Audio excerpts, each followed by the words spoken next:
Over West Side, everybody know everybody, right? I got nothing but love in my heart for West Side niggas, nothing but love. Live from Detroit, live from Detroit, live from Pink suits with hats to match, big crocodiles and Cadillacs. You looking for the fattest sacks? This is where it's at. Windows tinted, seats fully reclined. Keep the hands on the burner, cause niggas know that it's money on their mind. Yo, what up, though? It's your man, Jake Johnson, a.k.a. the tinfoil hat titan, a.k.a. the conspiracy realist, a.k.a. the technology snob, Steve Jobs Jr. Don't text me with your green bubbles, a.k.a. I only debate my equals, everybody else I teach. Also known as Juice, because all the hoes say J.U. Ice, Young Caesar, because you know you can't run without me. Mr. If you don't like me, fight me. I got kicked out of Noah's Ark because they couldn't find another animal just like me. AKA the West Side T'Challa, the new leader of Wakanda. Don't debate me, debate your mama. I am the best there is, the best there was, and the best there ever will be. What up? What up, though? It's your man Dame Gone Wild, the West Side landlord, the pride of PA, High Chief Dame Don't Fuck Around, the liquor store legend, the corner store conquistador, your mama's favorite dame, and the David Ruffin of the Shop Talk Podcast, because you know who the fuck they came to see. Not you, Otis. It's no better than these 4 letters. Thank God for Dame. And if you speaking on Dame, you better say it nice. And if you don't put the boss in front, then bitch, you not saying it right. It's the Honorable Judge Boss Dame and this bitch. All rise. I am a motherfucking black belt. And it's WrestleMania weekend. Let's go. Let's go. It's time for the Kumite. You got the memo. We're wearing our black shirts today. I know. I saw that we was matching when we kind of set up earlier. No, that's what's up. You know, like father, We like didn't son. plan this. We didn't plan. I didn't call you ahead and ask that you were wearing. Yo, I had one of the homies used to do that shit all the time in the group. Like, what y'all wearing? Like, nigga, figure it out when we get there. Like, no, I think he probably trying to get like point of. So I got a partner of mine. He don't really go out a lot unless he like going out somewhere with his wife. So when we go out, like occasionally as the fellas, he like, how should I? Because he always used. I ain't gonna put him out there. He always used to dress and like they coordinate when they go out. Yeah. And she pick out a lot of his outfits to make sure that they be matched down to a T. So when we go out and it's just the fellas, say like we going out to get some cigars, he's like, who's weird? I'm like, nigga, don't come in one of them motherfucking leisure suits that your wife be putting on you. Like, nigga, you got some gym shoes and some track pants, nigga. Like, but don't going out with the track pants is wild. But yeah, I get you. I understand. Coming out in linen pants on a Thursday night and open-toed sandals is wild as fuck too. I mean, depends on who you are, but no, you can get away with track pants, a hoodie, and some Jordans. You can get away with that. Most places will let you in. They got to be good track pants. Like track pants, like the yeah. Like windbreak. I ain't seen a pair of windbreakers in a long time, nigga. All right, maybe I'm tripping because I was about to say I ain't seen no windbreakers. Because like I ain't seen no windbreakers in no years. I don't even own a pair. Like that's crazy. They're just strange pants. They have fleece on the inside and yeah. balled up loose leaf paper on the outside. Yeah, that's a crazy. And they used to sell it in a set, a top and a bottom. Windbreakers, nigga, you won't break you're not gonna catch no wind, have no aerodynamic fucking advantage on nobody in one of them things. I don't know if they make them shits no more, dog. Like I did just get some Nike jogging shorts. So they make that it's half the material. You feel me? You know how them running shorts because I'm preparing for this half marathon. But they ain't windbreaker material though. It is though. You know what I'm saying? It just don't got that behind the scene white lining. Oh, I got something for you in this 5K. It's 10K. It's 13 miles, nigga. Okay, that's a half marathon. I don't know how many Ks it is, but it's a lot of them motherfuckers. And okay. I was running this week, and take a little time to warm up the engine and get me back in the old shape. You feel me? You just a long time. How was your week, man? Because you just turned 43. Yeah, man. Birthday was on Wednesday. You know what I'm saying? 43 years up on this thing. 43 was MTV on cable. If you That's from the right. area, you feel me? That's a Back major. when your cable guy used to be on the back of that remote control, a little Yeah, gray yeah. one. But I had a pretty cool birthday, man. I'll be honest. I had a lot of fun. People took care of me, and I had a very eventful day and a day before. You know what I'm saying? That's So, what's up. um, it was pretty good. I've been having a cool week, man. Honestly, I didn't have a pretty You've cool been week. off all week too, right? Yeah, man. Hanging out, at the crib, being an adult, being an old man. Oh, let's rearrange the house this week. Like, Time to change the feng shui in that bitch. you know what I'm saying? My living room, I mean, my living room is back to normal now, but my den is upside down. It's upside down furniture. It's clothes everywhere. Did you get the new furniture like you was talking about? I didn't get anything new. So I'm making room for my new shit because the shit I currently got has to go. So I swapped some stuff out and I got it. It's gonna be minimalist for a while. Okay. Yeah. But I had a really good birthday. Shout out to everybody who reached out. You got a room in your house that I really think is nice. It's just a den. It's just a den. I'm telling you what that room right there could be so player. It's just a den. You feel me? It's like it's not a special. It's just a den. But it's right off your bedroom, nigga. I would have velvet furniture in that bitch and a strobe light. It's not 1960. You feel me? You had the That's damn player, ain't it? Velvet furniture. That's player. In 73. You feel me? And you say a young lady told you to change those tiger sheets that you had or some shit like. Oh yeah. Like silk tiger stripes, silk cheetah print sheets. You know what I'm saying? When they pull back my covers and they seen them silk cheetah print sheets, say that 5 times fast. Silk cheetah print sheets. They knew. You can't get that shit out once. Talking about 5 times fast. Silk. That's the name of the episode. Silk. I can't even get it out with a serious face. Cheetah print sheets. Silk cheetah print seats. Text that to me because I'm gonna forget it. Text Charlamagne the God, Angela Yee. That's what I sound like. When they seen them shits, they knew it was going down. Yeah. I thought that was player, but I'm telling you, that den could be player. Get you a couple lava lamps. I'm not trying to be a player. I'm not trying to be a player. Anyway, hey, man, can I tell you something one time? Sure. One time we was up over your house, right? You invited me and a couple of fellas over to watch that Mike Tyson. I forget. I think it was Floyd Mayweather may have been fighting, but that was the card Nate Robinson got knocked out.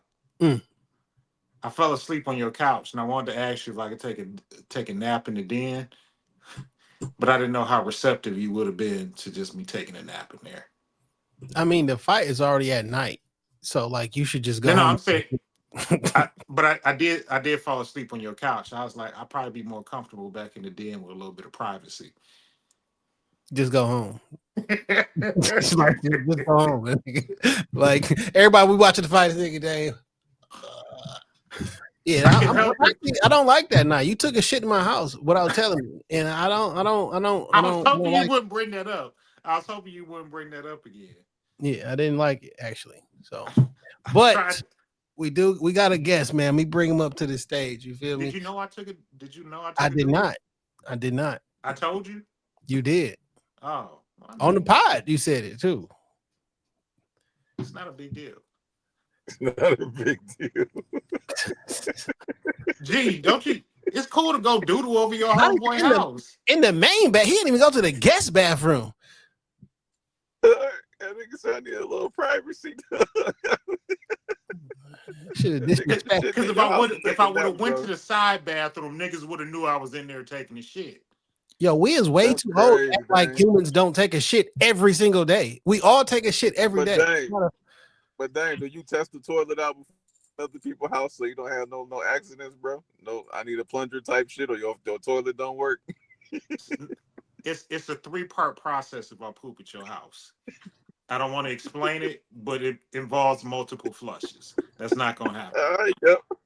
Got hit it with the test flush first for sure. No, G, that's a good maneuver because I was somewhere and I went to use the bathroom. I just did a number one. You feel me? I didn't do a test flush. It wasn't the toilet didn't flush. Like I pressed the button and nothing happened. You feel me? Yeah, dog. It can happen at any moment, anywhere. Test flush is important. It's very important. It's important to make sure you got toilet tissue. Flush process.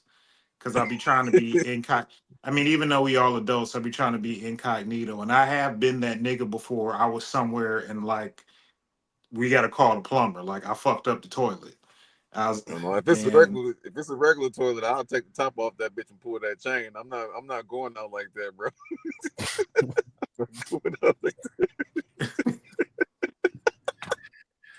Oh man. Hey man, I used to date a girl and she told me that the coldest water in the house was in the tub, was in the top of the toilet. Like if you're thirsty. And I was like, I don't even want to know how you figured that out. You said thirsty? Yes. It's coldest water in the house. That's it. Man, either her granddaddy taught her or she looked for herself. That's crazy. Fun fact. Dame, how was your week, dog? Week was cool. I'm trying to remember some. And we went to Texas Roadhouse last week. Yeah, or at the end of the week. Roadhouse episode. Yeah. Yeah. That started off my week good, or ended my week good. I like steak. And I followed your theory with how you should attack going out. Don't worry about the bread and the butter and the appetizers. You can always take your entree home. Oh, my nigga. I almost fought this DoorDash driver this week. This nigga made me so motherfucking mad. Like I wanted to squabble up with this nigga. So real quick, story time with Dane. We ain't had one in a while, but this motherfucker, I wanted to put his face on the goddamn. He made me really mad. So look, I ordered some DoorDash this week. I ordered some Jets pizza to be exact. And then on this particular day, Jets had buy one, get one free. And I was like, shit. So I mean, I can buy 2 pizzas? Bet. So I ordered 2 deep dish pizzas, like the small ones. You know what I'm saying? And the Jet's really only like 2.5 miles from my house. I shouldn't have been so lazy. I should have just got my ass up and went and got it, because that would have eliminated all the bullshit that led to my being pissed off. But I didn't. I DoorDashed that shit. You know, what was it? The delivery fee was free. I just had to tip the motherfucker. So I tip a nigga like $5. I'm already getting the dealie, so now I'm just gonna spread the love. But even though I hear a $5 tip ain't good enough for a DoorDash driver, as somebody told me. But fuck ever. I gave that nigga $5. So anyway, I'm looking at the map, and I'm like, it's taking this nigga a little bit long to get here. You know what I'm saying? Given the time of night, it's taking a long time for this nigga to get here, because it just ain't that far. Like, I could have just went up to 8 Mile my damn self. I'm like, it's taking this nigga a while. But I ain't gonna trip, because, I mean, I did order this pizza late.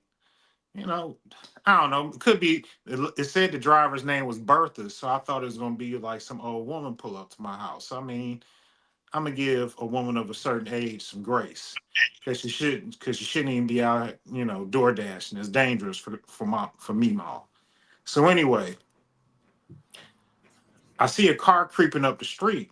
I was like, oh, this must be the DoorDash nigga. I just slightly looked down on my phone. I mean, either like he was in the area, so I'm thinking, okay, this must be the DoorDash nigga.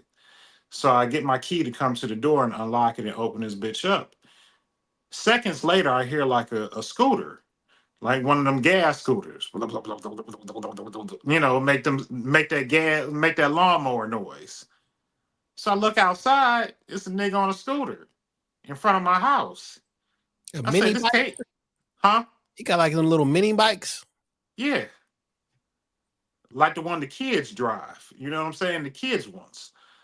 So nigga jump off, and I'm like, DoorDash? He's like, yeah. But I don't see like the DoorDash carrying bag. This nigga got my 2 pizzas inside of a motherfucking JanSport book bag, nigga. Diagonal. These bitches is on an angle on his motherfucking back. I said, nah, man, that ain't my pizza. He was like, yeah, bro, you had the two specials. Pulled these motherfuckers out. First of all, first thing I smelled was nothing but fucking exhaust smoke. Them pizza boxes smelled like train smoke.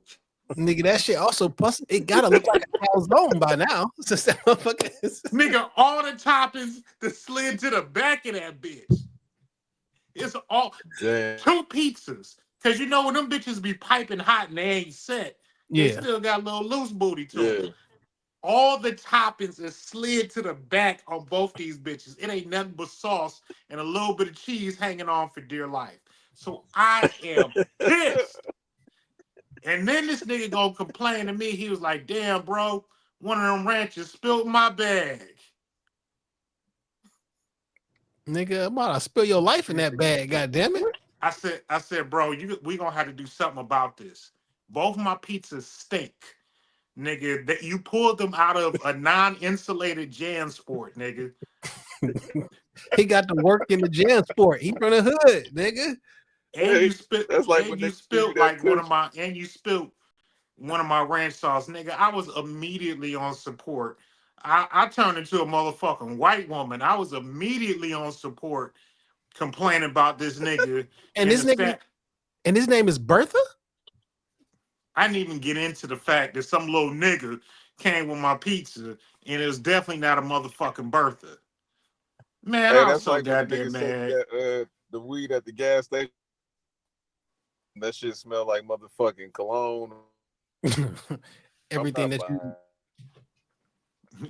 I don't want no weed to smell like cool water. Yeah. This shit, bro. I'm gonna smoke this shit and get cancer, bro. I'm good. But we got Illuminati G in the building. G, how was your week, man? It was cool, man. A lot of my days run like early morning and late night shit. I'm at work at 6 a.m. I'm doing shit with the kids throughout the day. Then later on at night, I'm in the studio. So it's kind of like all my days run together. And it's like it's just one long day. It's Monday and then it's Friday, basically. I feel that. Yeah. Well, listen, man. I don't think I did the Welcome Back Shop Talk Podcast episode 470. On you hoes. I didn't do that, but we are back. That was a long ass intro we did until we got to the to the portion where we introduced. Yeah, y'all niggas should be battle rappers, right? 470 of them things. You feel me? I was telling G before we jumped on. I got an idea, my nigga. It came to me today. I was about to hit you up about it earlier. I was like, nah, I'll wait. But I got an idea. It's gonna fuck a lot of people up. It'll be about a year and a half from now, though. It's gonna fuck a lot of people up. Why would it take so long? I can't tell you. Okay. I can't tell you. You know, well, I can tell you. I don't want to tell them. I got you. But yeah. Anywho, I got when we talk, remind me, because I got a crazy thing that we gonna do. It's about a year off, but we gonna do it. See, you know what I'm saying? Nobody on the west side has ever done this before. Man, and it's been a strange day. It's been a strange, man, in a good way. I've gotten random calls and texts and conversations that I did not think were gonna happen. It's been a really good day. I throw it out there. I'll tell you about this other thing too. That shit is crazy. Oh shit. Anywho, man, look, man, this week we got G. You know, G is promoting a new album. But before we get into that, we got some weekly topics and shit like that. But I want to get into my whose man's is this first, because I forgot that we was switching some shit up. And I want to start off with my whose man's is this. And it's going to a woman. Okay. Gayle King. And this shit y'all is on, you know, these motherfuckers went, look at me, to space for, you know, 10 minutes, 11 minutes or whatever. These niggas in some fucking Fantastic Four. Is that what happened this week? Yeah, they got on this rocket and they went to space. They was man, that's crazy. My phone, see, it's the feds, G. they just started talking. So you started talking about that I shit. started talking about that shit, my phone. You see what happened? You seen this happen before?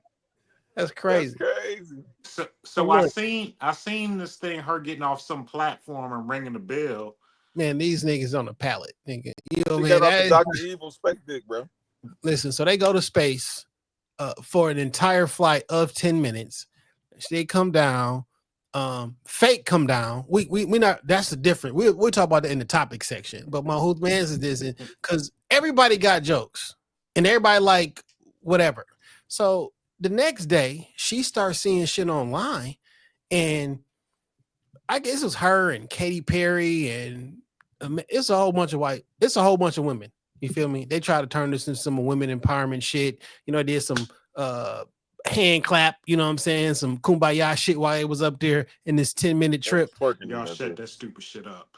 So she mad now though, because people keep calling it a trip. And she was like, if this was 5 men, y'all wouldn't call it a trip. Y'all would say it was a flight or a voyage. All the heroic feat. And like, bitch, you didn't go on no fucking mission. Ain't nothing heroic about you being on a goddamn green screen for 10 minutes, nigga. Like, because none of this shit happened in real life. Get the fuck out of here, okay? But you gonna get mad at the world and then gonna try to turn this shit into some man versus woman. I see a whole bunch of women hoeing your dumb ass for this shit. Like, Gail has been on some weird shit lately. You know, it's been a lot of shit that she been on. She said the quote unquote gay slur the other day. I ain't really care about that because it was in the right context. But like, Gail, don't nobody give a fuck about that fake ass 10-minute trip that you went to the fucking low earth, whatever the fuck. That shit ain't real, man. I don't give a fuck what y'all say, how y'all feel. You can write me till you blue in the face. That shit ain't real. Some niggas ain't go nowhere, and you ain't never seen a nigga go nowhere. All that shit is green screen. And the fake green screen shit be getting exposed like live. Like, yo, nigga, there's the wire. Like, that shit fake, man. It's fake. Whose man is this? Whose woman is this? If this wasn't Oprah homegirl, she'd have been got the fuck out of here. Go get a fucking attitude, because we won't call your fucking 10-minute trip a fucking voyage. I'm like, it was so heroic. Bitch, who did you save out there? Did you go see the Viltrumites out in that motherfucker? No. No, it was heroic because if she got stuck, Elon would have to come get her. You know who mad as fuck? The motherfuckers who been stuck in space for like 8 months talking about this bitch heroic. She go up this bitch for 10 minutes, allegedly going to this bitch for 10 minutes. Get the fuck out of here. Did y'all see the video when they opened the door, closed the door, and then old boy come through and get this little tool to open the door because it was pressurized. Like, nigga, y'all just opened the fucking door. It's the new space land, the new moon landing, dog. Like, y'all niggas didn't even, y'all started the camera too early. Like, the door opened. Like, wait, Jeff. They closed it. And then he comes over with this little. No, man, the pressure pulled the door back down. First of all, this is my first time hearing of what happened. I just ain't been in the loop on this shit. Yo, what besides bump coochies with Oprah, what has Gayle King ever done to deserve everything she be getting? I mean, I get it. Probably like being down with Oprah give you a lot of perks that the average motherfucker wouldn't get. But why they sending Gayle King to space? Damn, she is like the split star of newscasting, bro. Like, if Oprah was busted, she would be split star, bro. Like, what are we actually here for? What do you actually do? Like, just be honest. I'm not gonna attack her whole life and whole career, you know what I'm saying? But I will say, who's this week? You on some bullshit. That was a fake ass voyage. You shouldn't be wrapped up in this bullshit in the first place. But then they get a fucking attitude talking about, yo, it's heroic. If this wasn't 5 women, nigga, this ain't no man versus woman shit, nigga. This is a civilian versus elitist who can go fake a fucking voyage for 10 minutes. Nigga, I can't get to Walmart and back in 10 minutes. Fuck is you talking about? Hey, Jay, you can tell she was annoyed too by all the people that was in there, because when she got off the little ship, her face was like, man, fuck this shit, dog. Ring this bell and get the fuck on. I mean, niggas gonna have questions for shit like that. You know what I'm saying? Because for a nigga like me that's just hearing this story, don't none of this shit make no sense. It sound like a Bro, bad reality. It was like the Austin Powers movie where Dr. Evil got in the spaceship and everybody was laughing like that thing shake like a dick in it. You know what I'm saying? It was flying. That's literally what the fuck he was like, bro. He was Dr. Evil and he was in the funny shaped ass little rocket ship flying through the fucking air for 10 minutes, dog. Shit was fucking hilarious.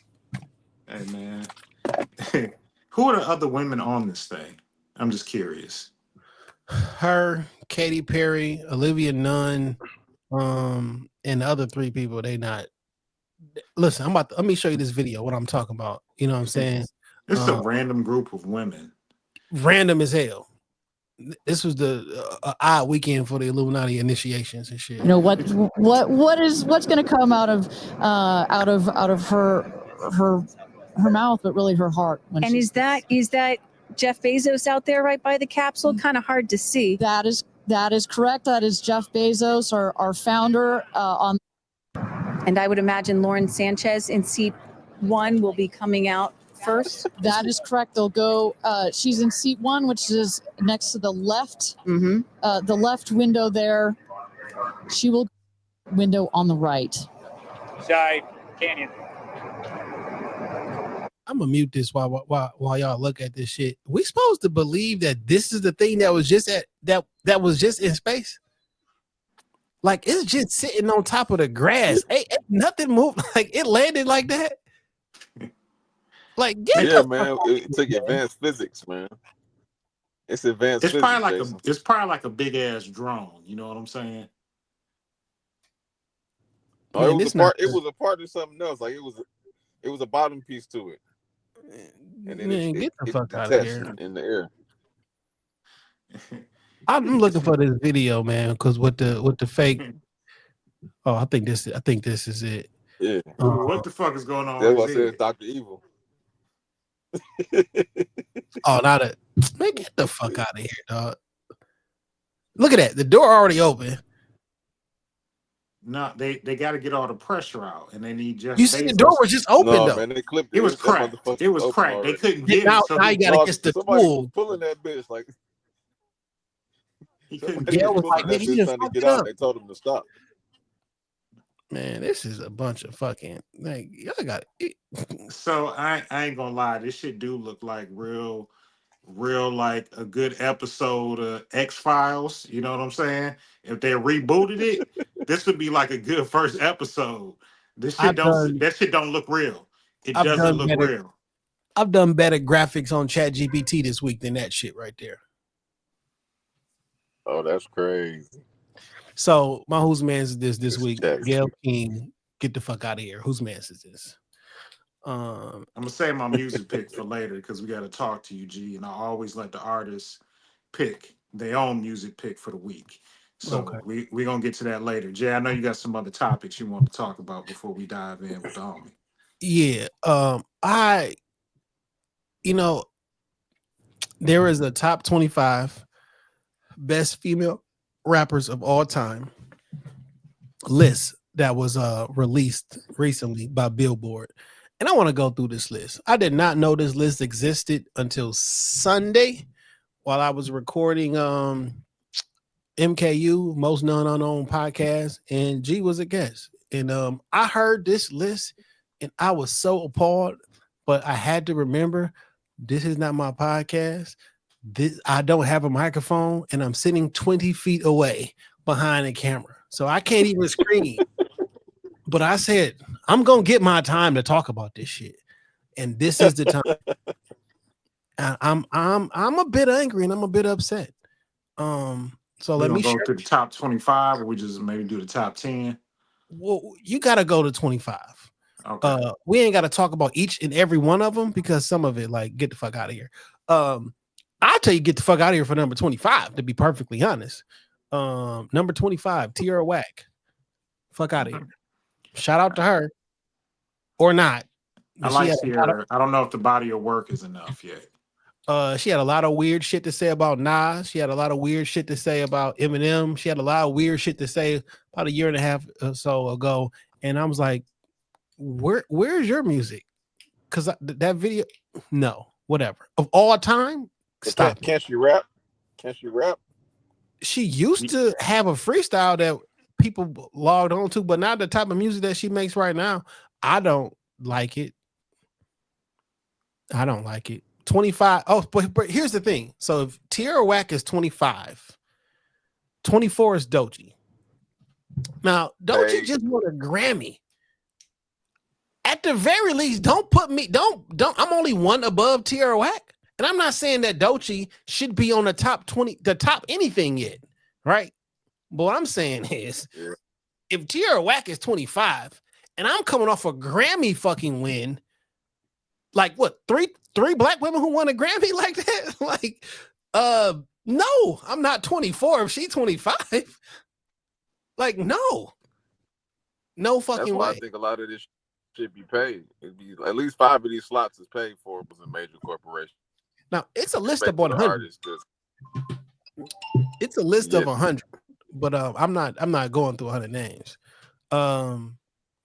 23, Gangsta Boo. Not mad at that at all. Dan, you got something to say about Gangsta Boo? No, I'm fine with Gangsta Boo being on the list. First Lady of 3-6 Mafia, Raps Priestess, Gangsta Boo. Rest in peace, Gangsta Boo. Number 22, Lady of Rage. Shout out to her. I like Lady of Rage. I'm mad at Rage. Baby D. She deserved a full Death Row album, though. Yeah. At the height of Death Row, Lady of Rage deserved a full Death Row album. So, side note, damn, she don't got no whole album, huh? Nope. Do she get on the top list of all time? This question is going to come up. Without an album, she's 22 and she doesn't actually have a full that was released because she 100% recorded the album that I've heard. It never came out. Is this based off skill or is this based off body of work though? This was staff picked. So okay, because it can't be neither right now. Skill, like you can argue skill or body of work with every name that we've named so far. Like there's not an argument for if we just basing it off of that. Like I don't like the list. So it's really it's really notoriety, maybe. So, it's but like popularity, because I got a feeling Nicki Minaj gonna be in the top 3. Well, she is one of the she has every fucking statistic record that you can possibly get, and her verse on Monster is one of the best verses I've ever heard any woman spit. Period. So she watched Jay-Z too. That's notable. So listen though, everybody. Lady of Rage did her fucking thing on The Chronic. A lot of people say one of the greatest albums of all time. Did her fucking thing on Doggy Style. A lot of people say one of the greatest albums of all times. Did her thing on the Above the Rim soundtrack. People say that's one of the greatest soundtracks of all time. Like she is that early 90s Death Row. Lady of Rage is all through that. So I think she get her. 22 is good. I'll say 22. 21, Glorilla. Not mad at that. I love me some Glow. I like Glorilla. I love me some Glow. I'm not mad at Glow. Glow can rap and make songs.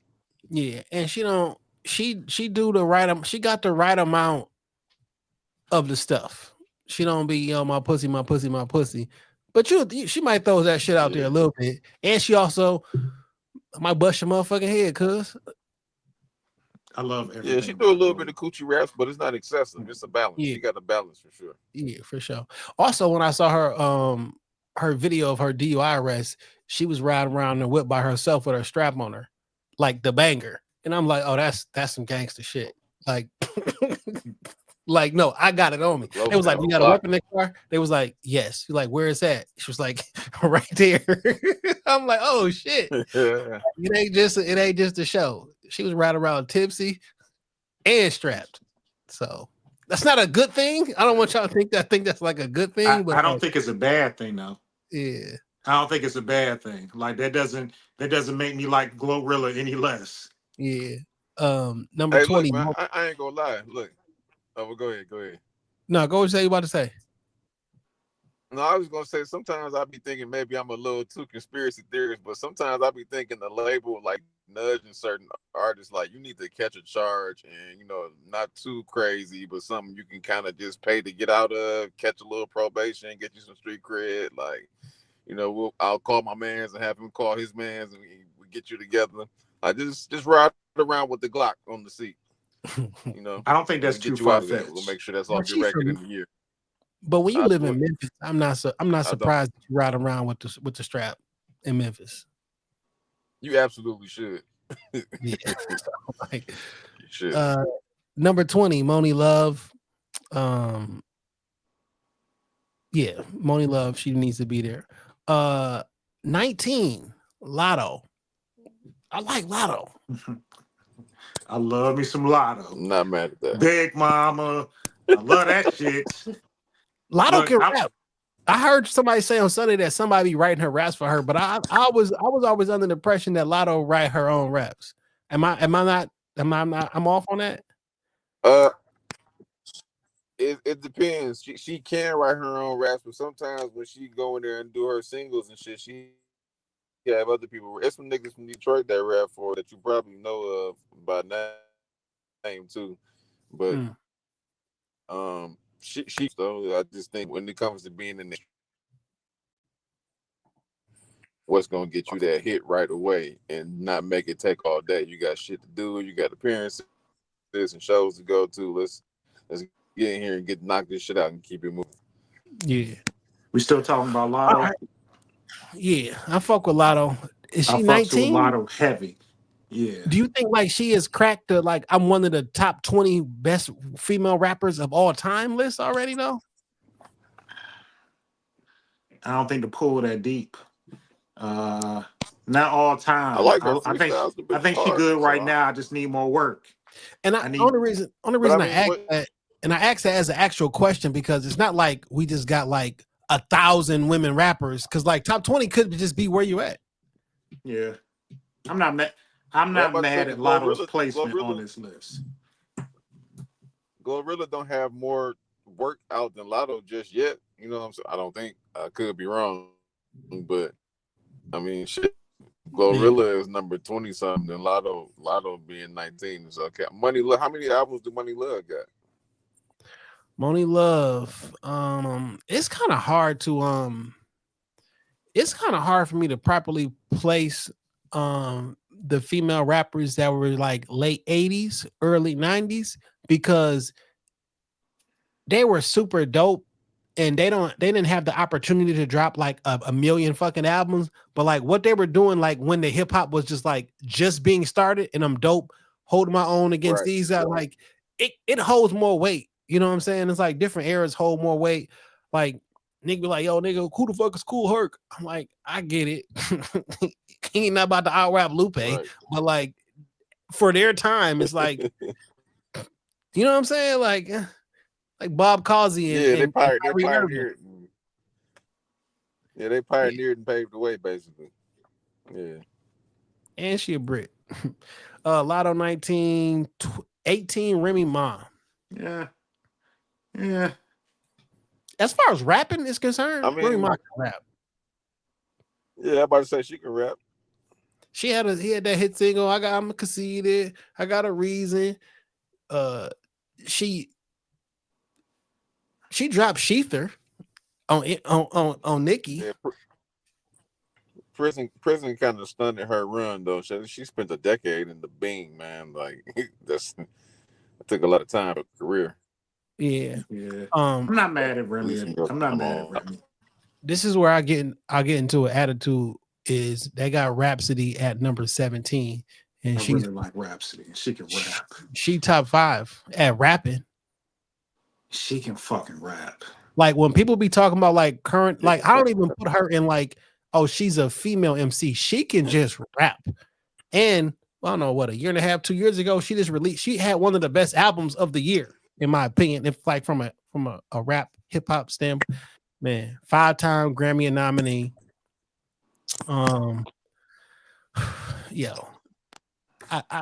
Rhapsody is one of those people that like, yo, if we don't want to listen to the pussy rap, who should I listen to? Rhapsody. Yeah. Like I've seen her perform. I seen her perform live. It was her, Big Crit, and T.I. son, and that was an amazing fucking show. You feel like it was an amazing show. Crit tore it down. She tore it down. Damani tore it down. She live and live in color. She got that. She got this stuff. And Doja Cat is not a better. This is irritating. Shout out to Doja Cat. I like when she raps because she can rap when she wants to, right? She can. I fuck with Doja. Yeah. But she's not better than She rap. make good music. Yeah, for sure. When you think about Doja, do you think rapper or do you think like pop? Yeah, I think good R&B songmaker that can rap. That's a good way to look at it. But so when you like, yo, give me the top 20 women MCs of all time, Doja Cat not coming into the top of my head. I'm not saying that she don't deserve to be at 16. It's not coming into the top of my head. It's not. It wouldn't be one of my fan picks. That's all. Like, cause what's the? Did she rap that Spider song or some shit like that? Or that shit was cold. But like, what's the? I don't know. She got a couple songs that I've with. 16 is tough for me. She got 15. My girl. She got a couple cuts that I fuck with. My nigga, you okay? I like me some Megan Thee Stallion. I mean, I'm not mad at her being at 15, dog. You know, remember when Megan first dropped? I thought she was gonna take off. I thought Big Old Freak was gonna take her somewhere different. G, you had to take on her Sunday? It was the flow. Like she never switched up the flow enough. Not at all. She had like Baby. Yeah, that's exactly what I was thinking of. Yeah, it was kind of like the Baby. You know what I'm saying? Like, yeah, like, yeah. Yo, look at how this says, as the world continued to punish Black women for promoting their own pleasure, Meg transformed their collective pain into powerful art. Is that the narrative we're going with? The world was continuing to punish Black women for promoting their own pleasure. Oh, that's a good way to say pussy raps. That's crazy. Coochie raps for sure. Oh, that's crazy. I'm not mad at her being 15 though, for sure. I like that shit. I love me some Megan, and she dropped WAP, and you know I fuck with WAP. That's my shit. Left Eye 14. I'm not mad at Left Eye. Trina 13. Yeah. Trina got certified hits. I wouldn't have been mad at Trina in the top 10. Yeah, Trina seen the top 10. She don't write them raps. Trina is not over. She like the mother of Coochie rap though. She the cousin. She's the grandmother at this point. She auntie in that shit. But like when I think about raps and rapping, I don't see how Trina is above her at all. The mother of Coochie rap. How was Left Eye above her? Because Left Eye. How is Left Eye above Rhapsody? Yeah, I don't understand. Well, I understand, but I don't understand. There we go. That's what I was waiting on. I was waiting on you to be honest with me.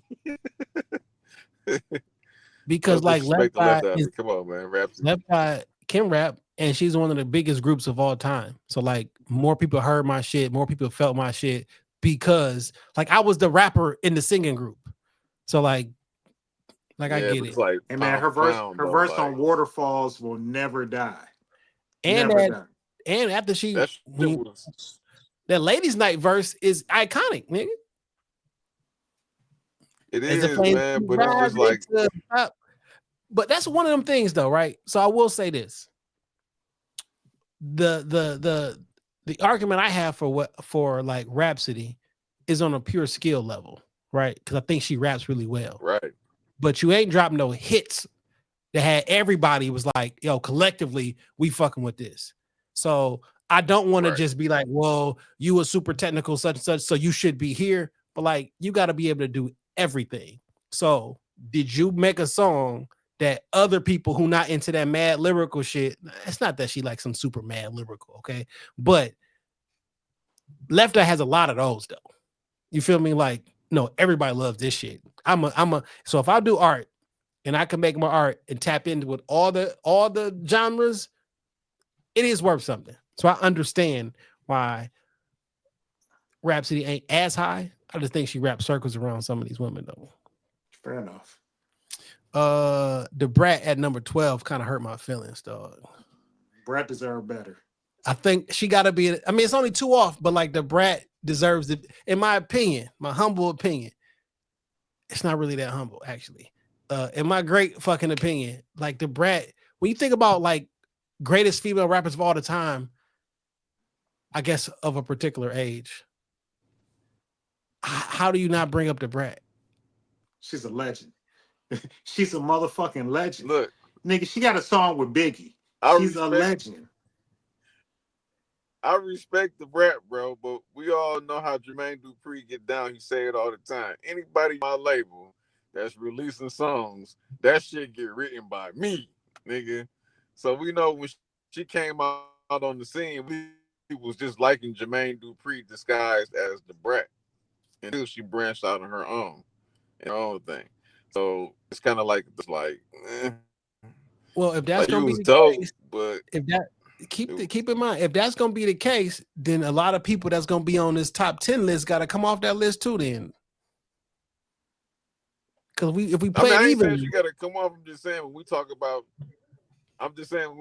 how much we like their raps, you got to remember that a lot of the raps that you like really person that you are prior to, for sure, guys as you know what I'm saying, like, yeah. And that take away from their skill and ability, because over time they was on their own anyway.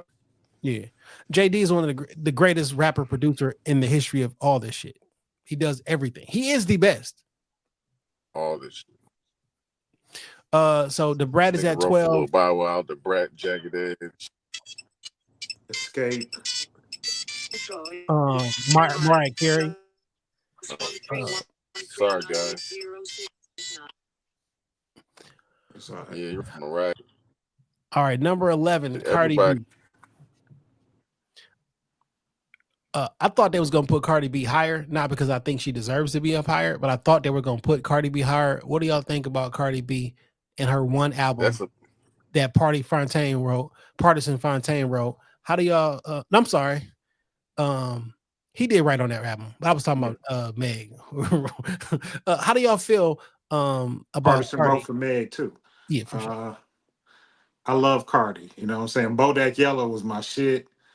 Cardi ain't got enough. She got enough for these verses, and that keep her name brewing. My nigga, that album came out in 2017.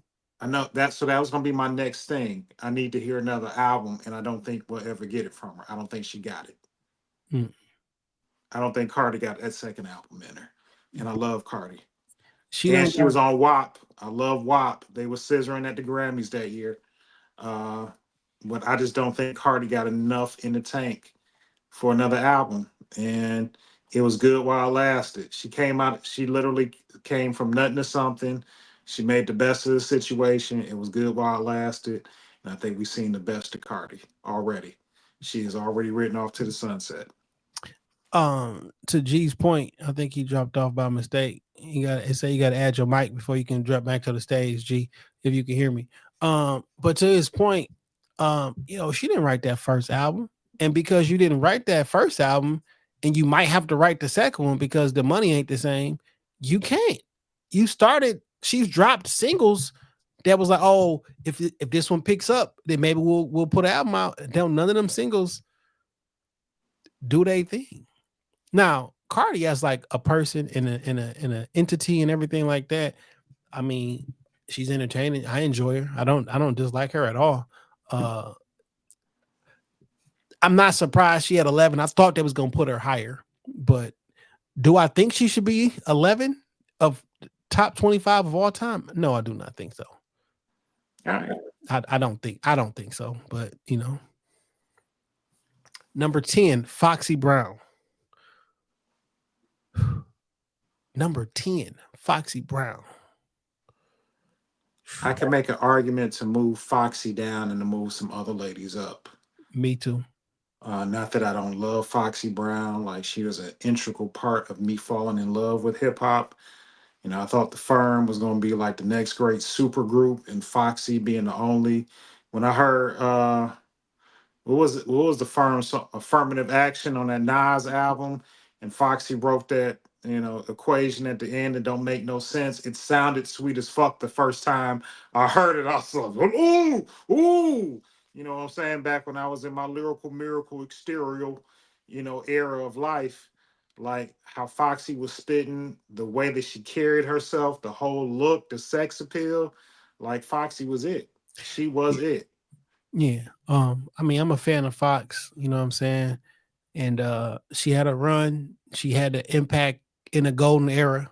That 98, that was a golden era of hip hop. You feel me? So Her losing her hearing was tragic, and that her really going to prison derailed. and then getting out of prison and then losing her hearing, like all that steam. What did she go to prison for?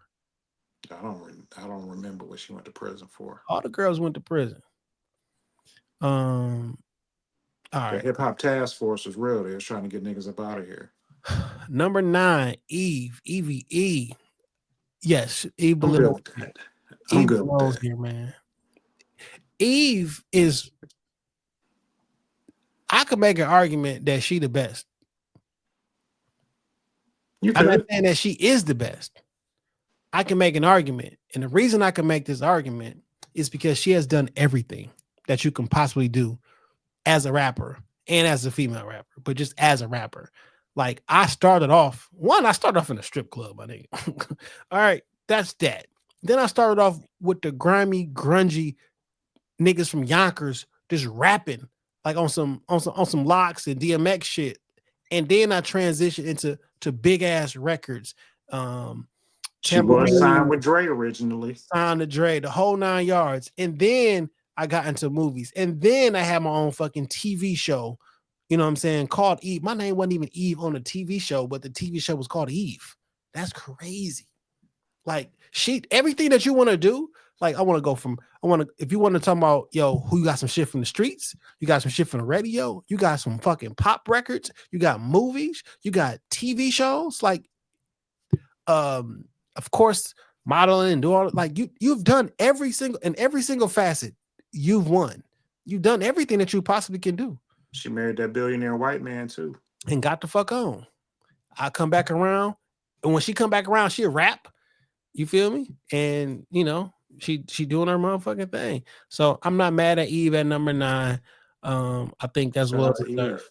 That's the blueprint of success for female rappers. Yeah. Roxanne Roxanne Shante. Shante at 8. This one of them other nigga, I started this shit type of shit. You know what I'm saying? For the Like, nostalgia. And Roxanne started dissing people. and like I was a kid when I was doing this shit. Like she was like 15 or some shit. I like her in that Netflix series. Yeah. Played an undeniable impact role in hip hop. Started when she was 14 years old with her debut single, Roxanne Speaks Out. 14, dog. That's 9th grade, my nigga. Yeah.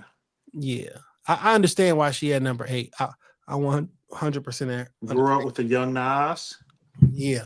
Salt and Pepper at number 7 is a no for me. One, nigga, this you a group. It's not a group sport. There's no outcasts on the top MCs of all time. No, it's either Andre or Big Boy. Also, y'all ain't write none of these raps. Y'all even said y'all didn't write any of these raps. Why are you a number 7? I get it. No, it's a no for me. Popularity. It's a no for me. Popularity and nostalgia get Salt and Pepper at number 7. Yeah, that's not right. They got hits too, though, Jay. Can't deny them. Yeah, I can't deny them. But this is a singular person thing. You can't enter a group in, and then the group didn't even write the raps. All right. Number 6, MC Light. Understandable. I understand it. I get it all. And MC Light still doing shit out here. Still doing voiceovers. Shit. She the voice to the All-Star game. She just rocked the show and what you call it? Just opened up for her. Chaz and goddamn Pete. P Dot. Yeah, P Dot. I don't know why my brain just froze. P Dot just opened up for her and she gave her some flowers and shit, and it was really dope, man. She said she'd That's a big deal. started rapping. You know what I'm saying? So I understand. MC Light, number 6, I get it. Number 5, Queen Latifah. It's a no for me. It's a no for me. What's your thoughts? I want to hear what you got to say about Queen Latifah. It's a no for me at 5. On the list, yes. But give me the song that you think of when you think of other than Little Miss Single. What's the song that you think of? Other than what? Oh. What's the song you think of? UNITY. Tretch wrote it. I mean, like Tretch was writing the raps. Tretch wrote a whole bunch of songs for a lot of people. Ladies First. Shout out to the Queen. And I think the music itself was very, very impactful, though. You feel me? Drake don't write his raps, but you would probably put him up there because his music is impactful the whole 9 yards. She needs to be on 5 is a bit much for me because you probably got 2 or 3 songs. I don't want you to do that to Queen Latifah, but I understand. Yeah. I don't want you to, but I understand why.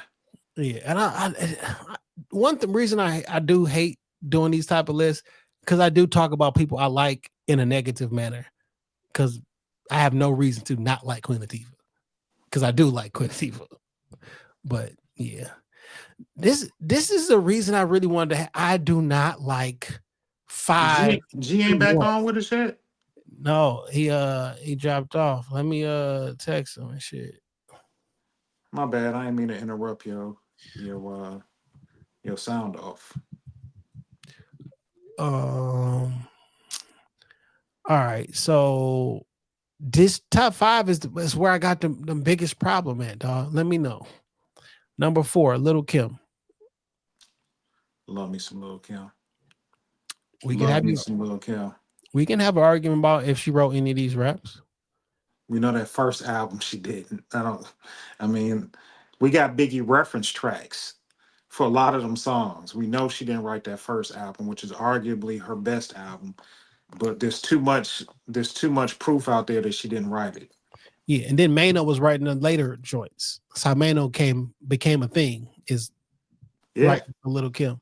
But the impact of Lil' Kim is still felt today. Yeah, we talking about the mother and coochie rap. It's this the mother right here. Yeah, Lil' Kim. She made it cool for y'all to rap about getting your pussies eaten. Yeah, that's crazy. Remember how wild that was back when that shit dropped? You know what's so interesting? Yes, I do. Because I was outside. Boom. There go G. He back in there. Yeah, I do remember when Lil' Kim came out with all that nasty and that wild shit. I'll tell you the first time I was like shocked about hearing the lyric. It wasn't Lil' Kim. It was Trina. When You Don't Know Nat came out, when she said I let another bitch lick the clit, nobody had heard that shit before, my nigga. No, then we've heard nasty shit. You were openly saying that you'll let another woman eat you out. This was like 1999 or something. Like, yeah, it's my senior year in high school. Like, wait a minute. That's no one did that on a record before. Like, you basically you're gay and you're a rapper and saying that you're gay. Like, but she said it so casually. Like, I was like, yo, I was really shocked. Because you ain't think that type of shit happened until you got to be an adult. Yeah. Or you ain't hear about that shit till you was an adult. But no, I didn't hear it on a record. I mean, girls been letting them motherfucker eat the clip for a long time, but like I have on a record. Whew. Anywho, Lil' Kim at number 4. Hold on, I do got a quick Lil' Kim story. Somebody that you and I mutually know used to come pick me up in their mama Lexus. Her mama had a green Lexus with gold piping on that bitch, and she would come pick me up in her mama Lexus at work, and she would be sitting outside of my job banging Lil' Kim. And it got to be like such a thing, like people were like, hey, she here. People would come tell me, hey, she outside, because that's all she would play would be Lil' Kim. Her mama had a drop top Lexus, and she would come pick me up or come see me on my lunch break in that drop top Lexus. You know who you are. You're a married woman and a mother of 3 now, and I wouldn't put you out there. But we know this. We know what happened this summer in '99. We know what happened. So, All right. you know what? I got a Kim story too. So my girlfriend in high school, the girl I ended up with in high school, like 12th grade, we went to high school together at Cass too. She spent a year at Cass. So like she pulled up, she was a very shapely woman. You feel me? That's why. Anywho, she had this brown, whatever. She pulled up, her mama pulled up. Her mama had a Contour when they first came out. Like it was a turquoise Contour, pulled up, banging Biggie and Lil' Kim. You fat motherfucker. That's what all that shit. Yeah. What do you do when you're in front of Cat? You know how it is.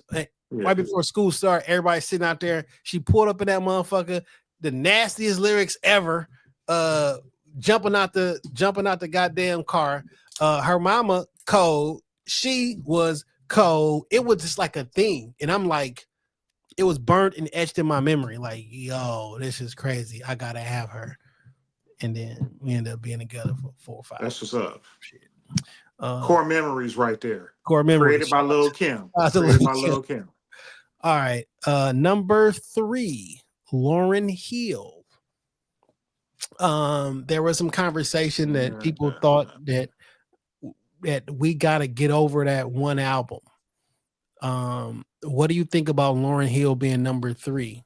Shout out to the homie Trinidad Ant, and I don't want to take credit for this, who has said something very prolific about a different rapper. 50 Cent, we give him a lot of leeway because of one really good album. Niggas grant him a lot of grace because of one really good album. I love Lauryn Hill. I love the miseducation of Lauryn Hill. I even like the MTV Live album from Lauryn Hill because she has some good shit on there. It's just like Water was my shit. But we give Lauryn Hill a lot of grace for one album. Now, as being a talent, rapper, singer, actor, actress, everything else, you can't hold a candle to her. There's nobody ever like Lauryn Hill. Has a female rapper produced a better album than the miseducation of Lauryn Hill? Not in my lifetime. So I understand. Not many people have produced an album better than the miseducation of Lauryn Hill. Now, granted, there wasn't enough rap songs on the miseducation of Lauryn Hill for it to be considered for the rap category, by the way. It's crazy. I can't hear y'all, but I can see. We can hear you, my brother. Now there wasn't enough rap songs on the Lauryn Hill Miseducation Lauryn Hill album in order for it to be qualified for a Grammy for rap.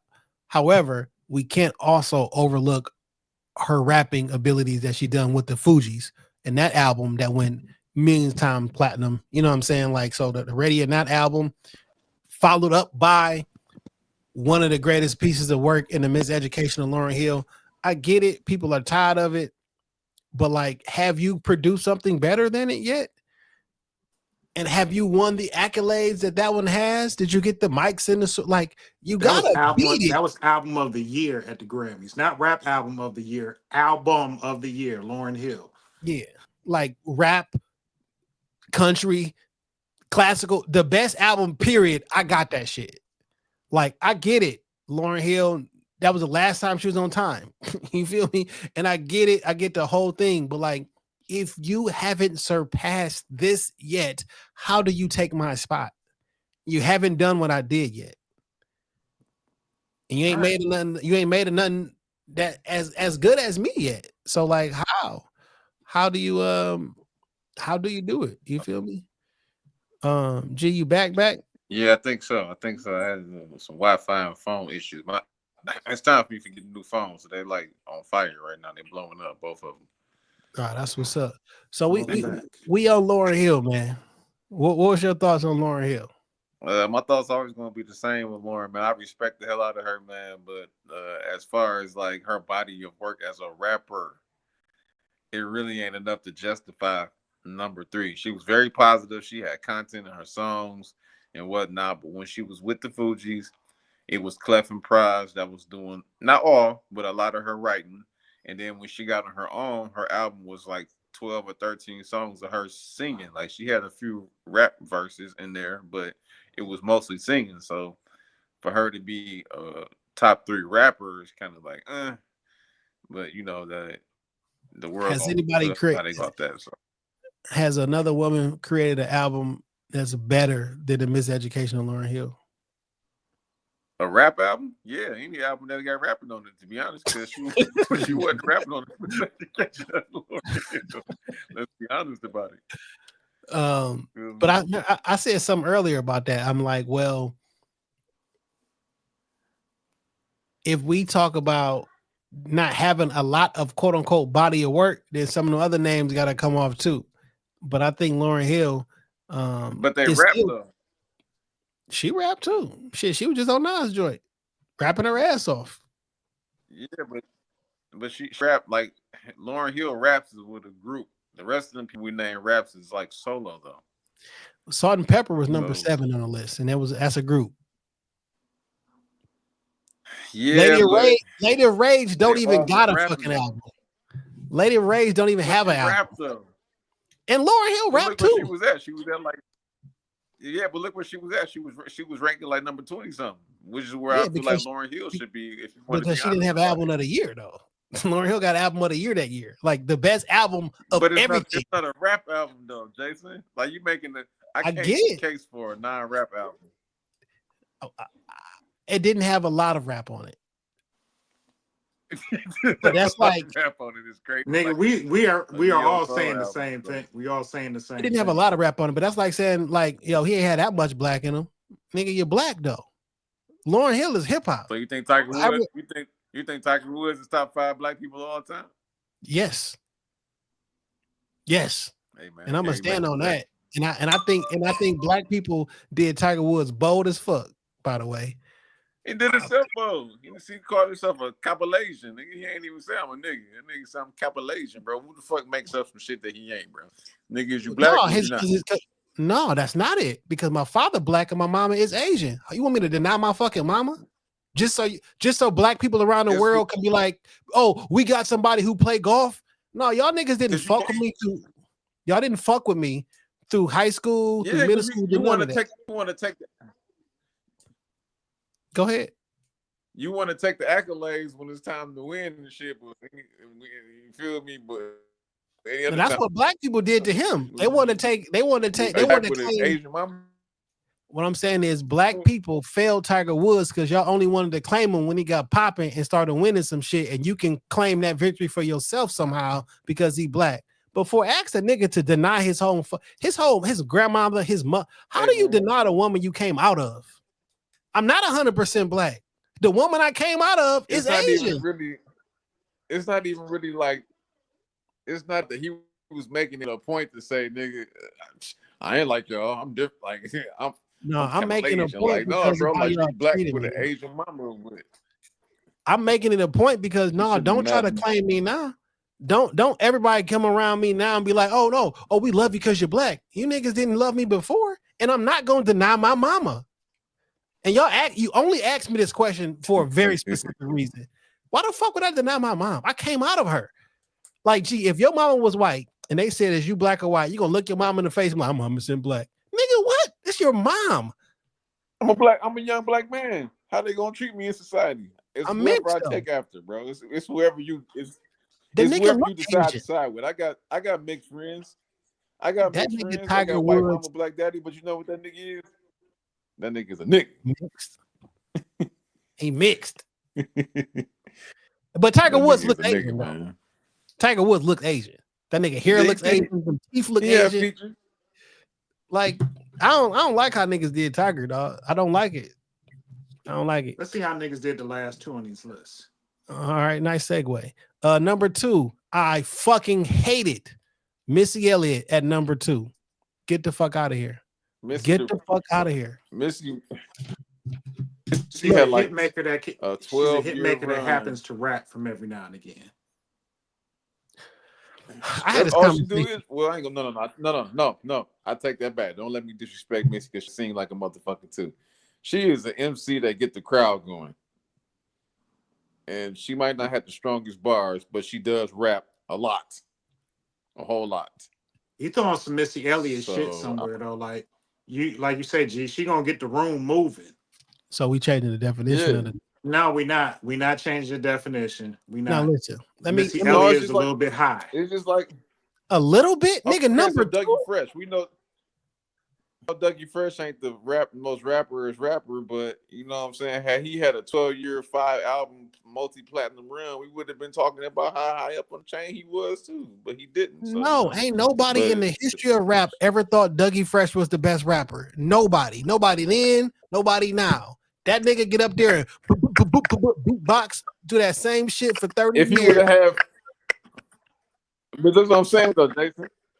If he would have had multi-plat albums, bro, would have been talking about how great he was, not just as a beatboxer. Let me get this. I don't know if I agree if we be talking about how great Dougie Fresh was. Let me on get this one, I completely agree with Jason.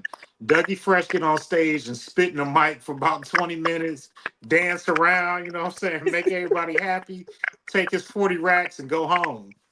He do that shit 4 times every Saturday. So I want to say this, so just so we on the same page. I think that this does a disservice to Missy Elliott. Missy Elliott is so much more than just a rapper. I don't think that anybody ever went to Missy Elliott for her raps. I think she's an amazing producer, amazing composer, a song maker, a hook writer, a singer, all of that shit. I don't even know that the majority of her albums are rap per se, but nobody go to Missy for no bars. That's not a thing. It's Jason, never I ain't gonna say it's disservice though, because this is just a list for the rap portion. Had they made a list for the women? Oh shit, he froze up. Produce? Oh, there you go. I think he's saying if the reason I say it's a disservice because like if you just was like, I think he's saying the reason I say it's a disservice is because like if you just was like, all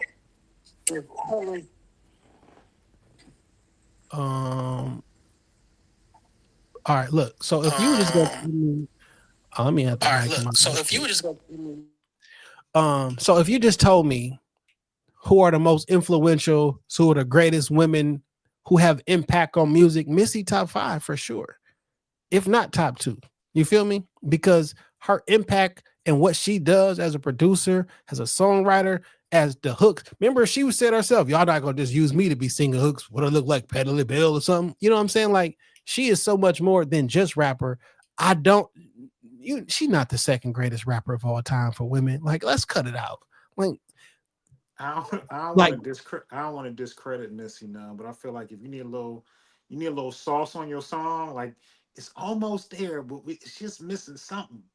Oh, let's call Missy Elliott, see if she can and do some other silly shit on your record, and then it'll take it from like okay to that's what it needed. Need a little Missy Elliott. It's like Frank. She put that shit on you put that shit on everything. Yeah. Yeah, man. I love Missy. She's a great talent. She's a great producer, singer, songwriter, the whole 9 yards. But like being number 2 on the rap list is like, that's not her forte. That's not what we go to her for. She is like, if this was just a different list about the impact of women in music, she might be fucking number 1 or some shit like that. Like on the rap list, it makes me say bad things about somebody I really enjoy. You feel me? I hate that. I hate having to say bad things about people I like. You feel me? That's a nice way to put it, man. And then number 1, today's point, Nicki Minaj. I'm not mad at it. I understand it. Not mad at that either. I mean, it is what it is. You feel me? There's nothing to argue with about Nicki being on top. So, nope. I'm like number 1. Y'all like the list. The top 4. Huh? She said, "I'm number 1. Y'all go argue over the top 4 on Pink Friday too."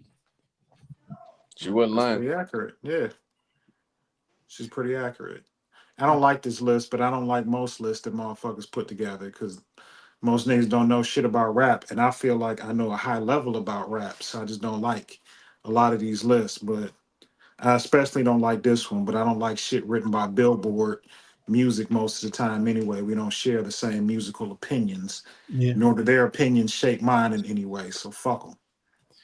Well, Right. speaking about Till they rap, want to interview us, then I would welcome it. But it will cost you a small bag to talk to me. well, speaking about rap and about knowing things about rap, um, there's a album called EXP by Illuminati G. G, can you tell us what EXP stands for? For experience, I just had to shorten it up. You know what I'm saying? It just the aesthetic looked better as EXP. You know what I'm saying? This is your what number? How many albums is this? As a solo artist, this is Life is a Party. This is my fourth solo album. But project wise, but you've done a bunch of projects. Project wise, I'm probably at 4, 5, 6, 7, 7 or 8 maybe. So you've been doing this a long time. I got a chance to sit with it for a minute. What like why this album? Like what? I felt something different. So what inspired this? Okay, so originally it started off as I have got a hold to some songs that I sampled that gave me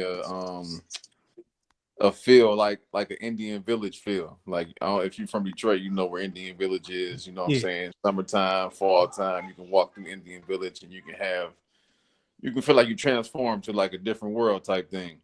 And that's how the instrumental was. Right, exactly. Like what the fuck?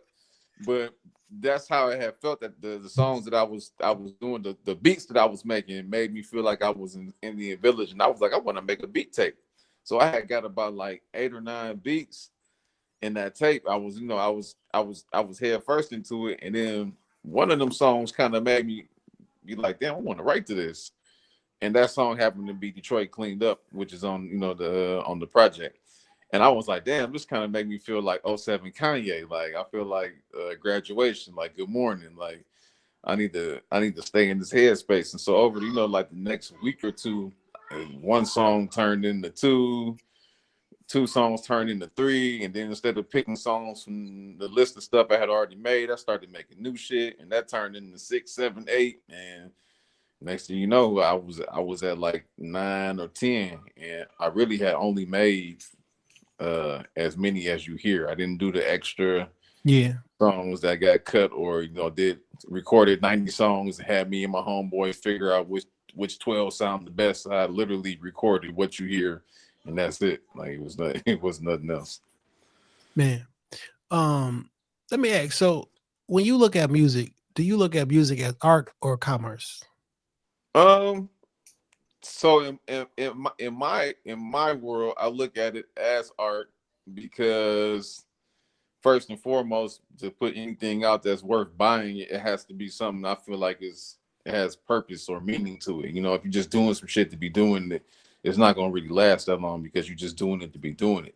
But it's just like a painter. If you go into a canvas and you just scribbling on that shit, you might be able to pass one of the bitches off at the art show, but how long is that really gonna get you? Like if you really get in there and put your mind into something and make a piece that's worth selling, you'll always be able to sell this shit. So I feel like it has to be art first and then commerce afterwards to be, to last at least.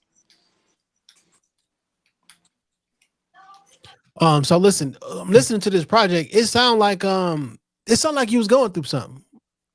So I kind of feel like it's always like that when I do a project. Like I always got like some songs that make you feel like, damn, G, where was your head at? But it was, I guess you could say that though. Like, it ain't all 100% like, life, but it's also like, it's definitely pieces that touched on that for sure. Like it's woven in there. So, it's if you're close to me, you kind of know what's real. And if you know what I'm saying? Like you kind of outside looking in, you don't know what's going to be a little bit of embellishments. You know what I'm saying? Yeah, you got to, but like you're a writer.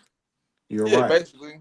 Like, I might take pieces from me. I might take pieces from somebody else, or a collective effort, or you know what I'm saying? Just Now that's Yeah, that's what I wanted to ask you about the collective effort, because I know you roll with it.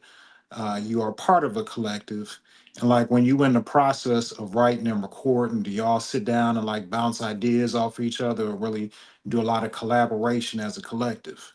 absolutely, absolutely. I can be in the studio and be a bystander in the studio and be like, hey, wait, like you should say this like this.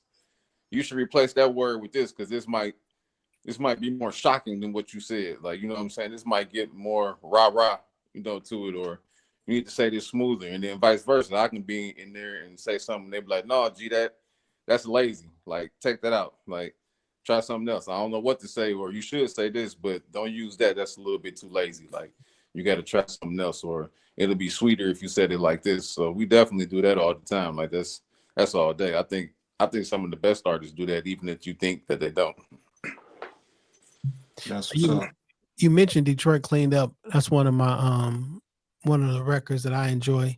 One of my favorite. Detroit Cleaned Up and Arrived. I've listened to those more than the other ones. So today for sure. I really fuck with them joints.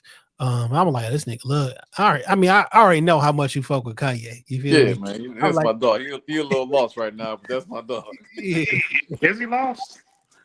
yeah, I'm on Yeah, and my don't get me wrong, he makes some points, but it's something wrong upstairs, dang. And I can't put my finger on it, but he made he a little lost. He a little lost, but I got hope for him always, forever. I yeah. like what he's Can't doing count on my Twitter. dog out. I like what he's been doing on Twitter this week. Just saying he's using Twitter for what it should be. You just say whatever and you keep it moving. Yeah. I didn't tune them out. You feel me? It got so much that I don't when there's a Kanye thing going on, I don't even go to look at it no more. You know what I'm saying? I never thought I was gonna get that way with Kanye. You feel me? But like I don't even look at it no more. So I didn't. Well, I don't know what was he doing this week. I didn't even know. Just talking crazy, Probably Beyonce and saying anything. Jay-Z, yeah, trannies and touching them, and talking crazy.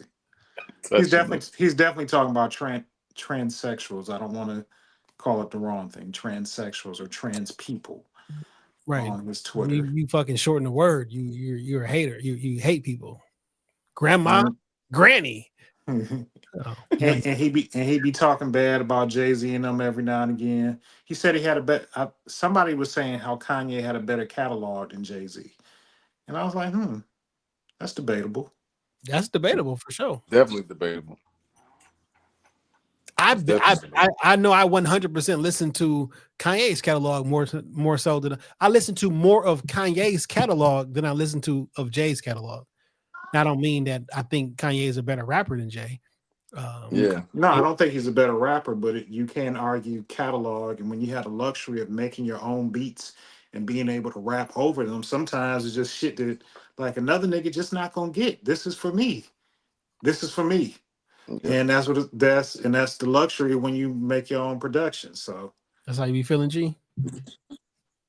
Yeah, I kind of feel like when I get in the mode like I am now, like album mode, I feel like '07 Kanye. If you ever hear me say I'm in '07 Kanye mode, like that means everything I'm about to do for these next few songs is about to be fire, at least on my behalf, the way I think. But also sometimes the beats that you hear is sometimes it's songs that people pass over. Like when we said Common pass over and I made this to a jam, like that's how it goes. A lot of times you'll play the shit for people when they be like, oh yeah, it's cool, but play something else, need some hype shit, some up tempo shit, blah blah blah. And then you take the shit they don't want and make that shit cold, and then they're like, damn, why you ain't play this? you for me? ain't play Why you that ain't for send me. this to me? Yeah. So, you know how it go. I've been guilty of that. You hear something else after another nigga seen the vision you ain't see. Yeah. Like, damn. Or sometimes Fumbled niggas that do one. see the vision. They just be like, I'll probably have to take that home and write to it, man. I just want to do some shit today. Like, all right, well, suit yourself. Like, I'll tuck this away and figure out something for it, maybe. That take you home and write to it is a cold recipe for not shit to ever get done. I swear to God. Man, it's so Niggas treat it like homework. so much shit in the studio. Niggas said they was gonna do later. I'm like, if you don't do it tonight, it's not gonna get done. Man, It's not going to get done. I'm like, dog, I'm telling you, you do this shit right now. I'm gonna do it. All right. It's not. That idea in your brain and go to somebody else. That hit record went to somebody else. because you ain't want to do it. Mhm. So G, you making the music. You mentioned earlier today. The weeks be weekend because work and all that. But I also be seeing you out there with your young one, man, out there making moves. I be seeing him at the Pistons games and writing books, and like you in full-time father mode, man. I know you got to be proud of that. Oh yeah, for sure.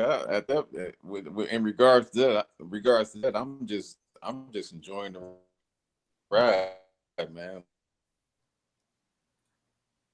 Oh man, he blacked out. The government look. As soon as I said something positive, the government blacked your screen out. No, promoting positive fathers. Talk about a black man being a positive father. That's something that I couldn't have wished for, man. It's just I'm along for the ride, and I'm appreciative of the person that he is, and it's turned it into him and my daughter. Like they both phenomenal kids, man. And it's just I'm in awe. That's a childhood I wouldn't fathom, bro. Like this, he got a lot of opportunities just off him just being himself and writing books, man. And it's a joy. So I can't. How old is he right now? He just turned 10 in February. Man, how many books has he written? He on the third one right now. That's crazy. That's a beautiful thing, man. You doing whatever you and your wife are doing with these kids, man. It's working. That's beautiful that they can. I can hear the joy and like the proudness in your tone talking about your youngins, man. And that's a beautiful thing right there. They're able to grow and make you proud and make you look good and accomplish things that you probably never thought that they would. So that's good shit, man. No, I be seeing your son have access to the Pistons locker room, the backstage, on the court. He be interviewing people. Like, I would be jealous of my kid. Is he like some official spokesperson or something, or what's that about? Well, he kind of like a mini journalist for the team, like with the content as far as content wise. Like a lot of the stuff that he do ain't even really been put out there. Like a lot of stuff has been in the archives. Like it's just put up for what they want to do. And it's dope though. Like he meet a lot of people. A lot of people, they reach out to him and they remember him. He's just a notable person, I guess you could say. That's crazy. Tell him, take a listen to my dad new project. Right. Like take a listen to my dad new project for me when you get a chance. You know what I'm saying? Right. Go out to half court, be like, everybody go download EXP. Right. He shouted me out. Yeah. How long was the process of making EXP? When did you kind of start working on things? I probably started back maybe in October, I want to say. Okay. I started in October, and then I probably was done with it by January. And then, because I like to listen to it 1,000 times to see what needs to be revised, and then gotta get the money together to go back to the studio and get this shit all tweaked out. And then maybe January and February, I got it all mixed as good as I wanted it to get, because my computer actually died on me, the one that I did all the original stuff on, so I didn't have all the files and stuff that I needed. Mm-hmm.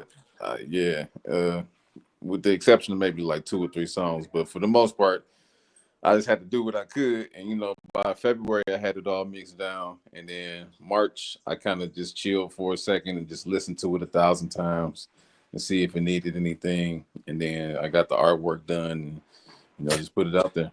That was my next. Who did this artwork? I got an idea, but who did this artwork?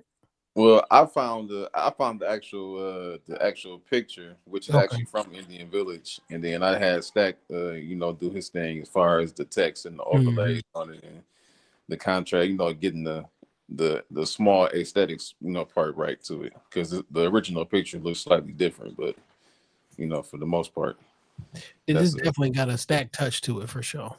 Yeah, but we'll see, like I kept the picture, like the artwork, to reflect the original thought process for what I had, so, the Indian Village. But I'm like, the stuff that goes on here has to line up with this picture. Like when these songs play, can I look at this picture and be like, this belongs with this. Like these match up either daytime or nighttime. Like, does this fit with that? So yeah.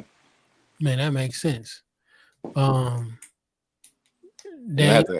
had to find them little transitions too, my fault, but a lot of them transitions that's between the songs, they wasn't originally on there at first. I had to come back like weeks or months later and find something that fit to that and, you know, place them in there and strategically like sequence the song. Like I wanted to make another song or two, but I couldn't figure out where to fit them songs into the actual project, and I ain't want to just stuff nothing in there and mess up the flow of the actual, you know, project. So You can't sequencing is such a big part of projects, and I don't think people take under consideration how your project sounds from beginning to end is how you wanted your audience to hear it. facts. Like that's how you wanted to present the body of work. Now we'll find our favorites, and you know people skip around as they listen to the album, or hopefully won't skip around. But when you sequence it, that's how you want your album to be digested. So it should be a meticulous process. Facts. Yeah, go ahead. I just thought of another question.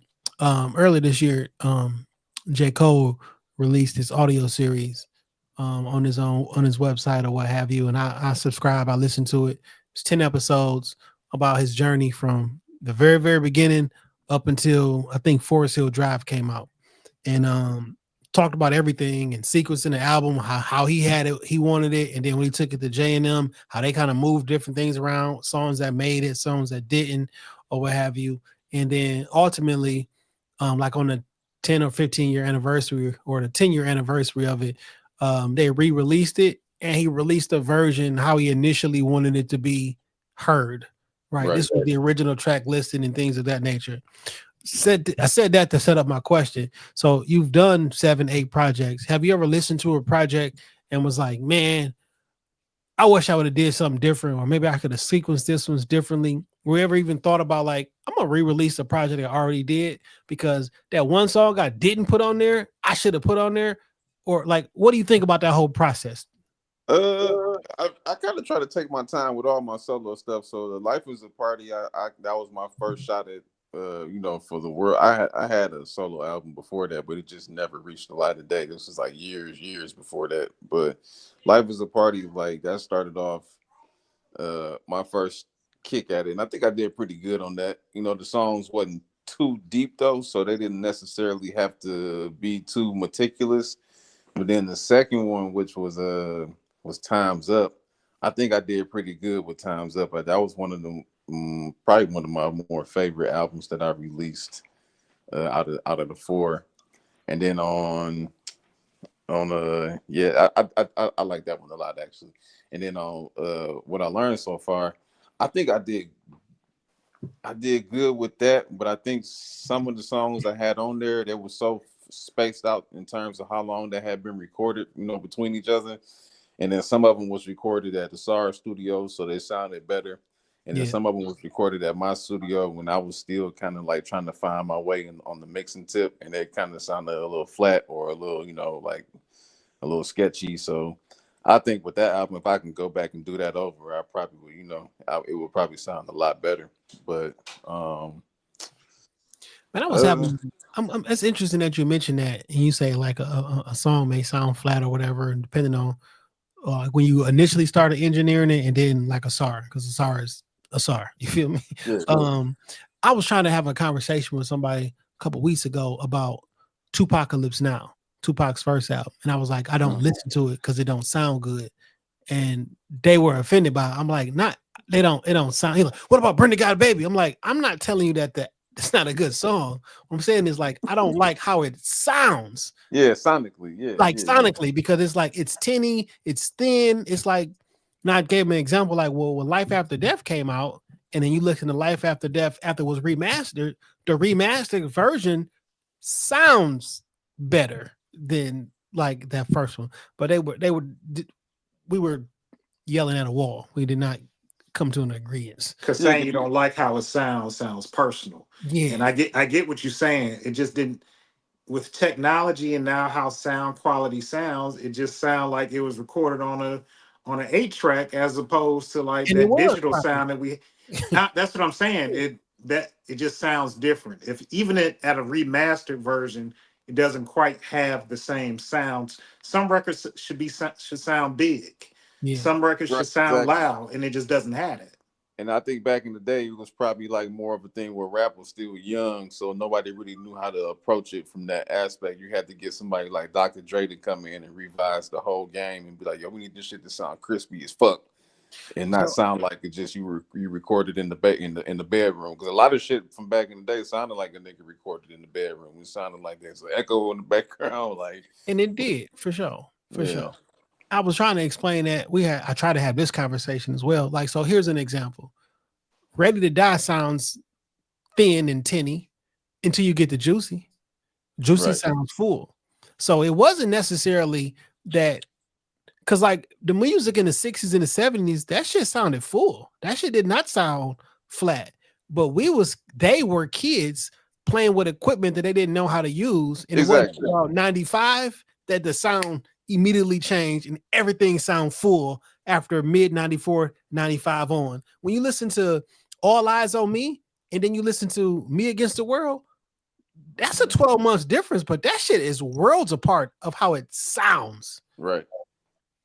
Yeah, but Right. And I don't think the labels didn't really know what to do with it, because like I said, rap was so young. They was just like, here, take the money and just do what you can with this, and hopefully we get a return on this. Same thing like with EPMD. If you listen to Eric Sermon and DJ Scratch or whoever was doing their beats at first, it didn't really sound like full. It was like it was thin. But then when Eric Sermon started getting hot and learning what he was doing, everything started sounding better. So it just took time. But I almost want to. I don't know if y'all have seen these guys on YouTube, but they'll take All Eyes on Me or No Ambitions as a Rider, and they will play it over key by key, like in real time, and like, yo, this is how they make it. Boom, boom, boom.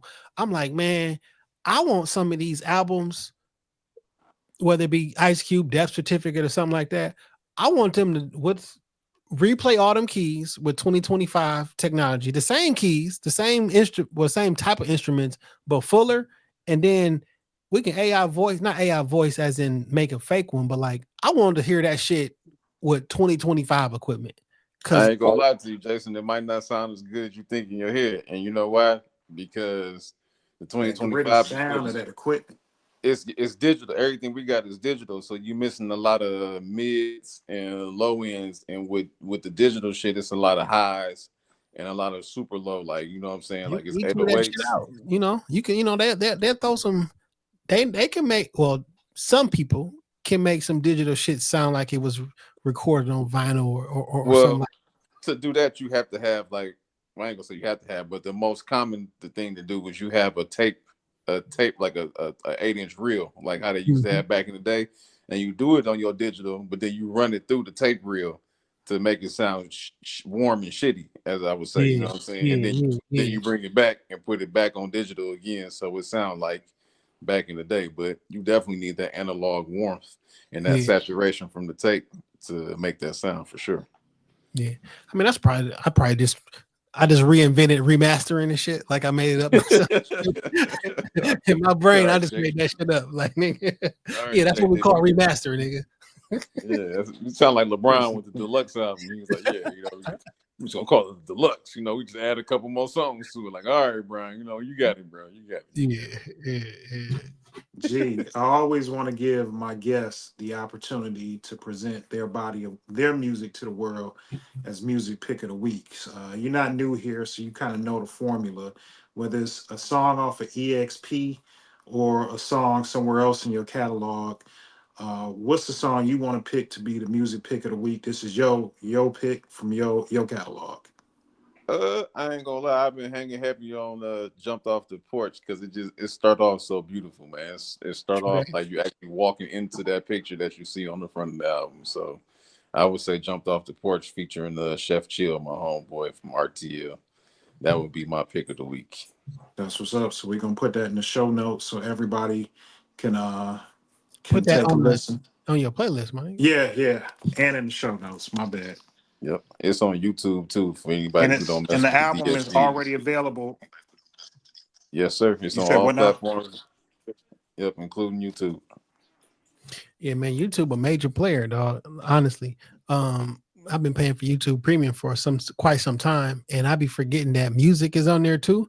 And I forgot like how much music I listen to, and then now I got the YouTube Music app in the car, and when I type something in the screen, it will just find it, whatever one comes up the quickest, it'll bring it up. So sometimes I'll be listening to YouTube Music and not knowing, and they gave me a year-end wrap-up. I was like, oh, fuck, I didn't know I was listening to this shit off of all this shit in the car and shit. So YouTube is the number 2 search engine in the world. Yeah, because it's basically Google. They own it. So it's almost like shit. They get the added enjoyment and luxury of having everything all packed into one. Yeah. So that's the music pick. Dang. Yeah, let me find this goddamn music. I gotta play this shit. That's the church's music. I'm not, man. They just flagged 60 songs from This Week in Culture. It's damn near you can't play music at all. You feel me? And like some of the episodes is like so long ago, you know what I'm saying? So I had to put them all into draft before they snatched them out. And then I gotta go edit like 60 episodes, take the audio out or cut it out. And like at this point, it's like I understand the whole copyright and shit like that, but like, why wouldn't you want your song to be played if it's getting people it's like out a there 30-second clip or some shit like that? It's like, damn, we can't even do the fucking pie. That's why I fuck with Patreon, because it's behind a wall. Even if it's not it's like you can do what the fuck you want over there. You play with because it's behind like a wall. You know what I'm saying? Right. But like, god damn, it's hard to like. So we do our like Battle of the Beats episodes, or we talk about what album with this and this from the Royal Rumble episodes. Like all that shit don't exist. They snatched the shit. UMG putting this copyright. It's stupid because if I'm listening to your show and I'm hearing that, I'm like, I want to go back and check these albums out. I want to go stream it. Like, you get your money. Like, don't be greedy. Yeah, that shit crazy. Anywho, time for the benediction. It's playing in the background. We're gonna talk over it. It's real low, so hopefully, they don't hear it. The algorithm don't go. Hey G, please give everybody your socials where they can find you and shit, man. To be honest, you really can just mainly find me on Instagram, Illuminati_G. I really don't rock on anything else besides that. On some artist type stuff. Facebook, not too much. To be honest, I don't rock with that either unless it's like an ad or something.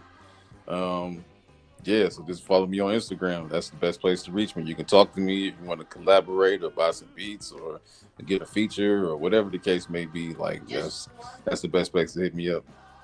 All right, and all your music is out there on the DSPs. Yes, sir. We also got the song added to Jump Off the Porch. We got it added to the Shop Talk playlist already. So if you fuck with the Dame's Music Pick of the Week playlist, it's already there to listen to. It's your man Dame going wild on everything that matters. At me, talk to me. I talk back. When you see the blue and the black, you know where the fuck you at. It's Shop Talk Podcast, bitch. Shout out to y'all, man. 470 weeks in a row. Not going nowhere yet. We'll talk about that offline. But I appreciate y'all. I appreciate G for tapping in. G, this show fourth time on the pod? I think four.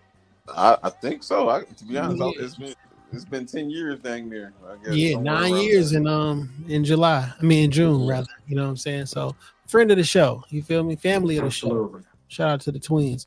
Man, I went out and saw Sinners yesterday, and I'm going to see it again tomorrow. Go see Sinners. Did you see it in this real format? I went and saw it in IMAX. You feel me? Okay. And I'm gonna go see it again tomorrow in IMAX. The movie is amazing. You don't miss it. If you can see it in IMAX, see it in IMAX. If you can't, oh well. Go see it. Show up for that, brother. This is an amazing fucking film. It's an amazing film. I know sometimes people don't like you to say things are good because then you got too much expectations. All right, well, but nigga, check me out next week when we do the review on This Week in Culture. The movie's fucking great. Go watch it. I recommend it. I wouldn't give you no bullshit. When you see the blue and the black, you know where you at. I'm not saying we the Rockefeller podcast, but we are Jay and Dame. Hell yeah, West Side forever. Peace.